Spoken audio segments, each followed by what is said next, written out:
So here's something to think about. I think this is a way of approaching what Rogers was up to. Imagine how you use words. Now you could use words instrumentally. Let's start with that. Imagine that you want something from someone. And then you might think, well, how can I phrase my argument so that I'm going to get that from this person?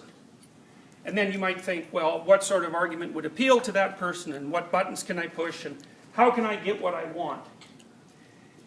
And then you're using words in an instrumental way. You're using them as tools to obtain what you desire from other people. Now, I think if you do that completely, you're a psychopath. I mean that because a psychopath has no room for you at all. It's about him or her. And you're there to be used as an instrumental target. Now, I'm not saying that every time someone uses language instrumentally, they're acting like a psychopath. But that's the logical conclusion to that form of language use. Now then you might think, well, you can imagine little kids trying to do that to their parents, right? Siblings will often collude. They'll have a little conspiratorial conversation about how to approach one parent or the other, usually by isolating the parents. That's a good strategy. And then they'll phrase their request so that they can extract out the desired benefit.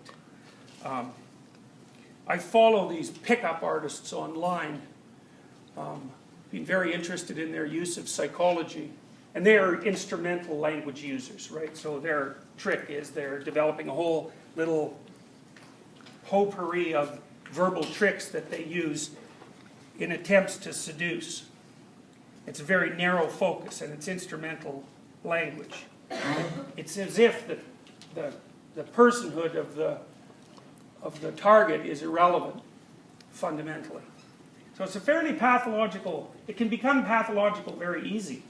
So then you might say, well, how would you use language if you weren't using it instrumentally? Because, you have to have a career, and you have to be goal-oriented, and you have to be aimed towards things. And so, since you have to be goal-oriented, how can it be other than that you would use language instrumentally?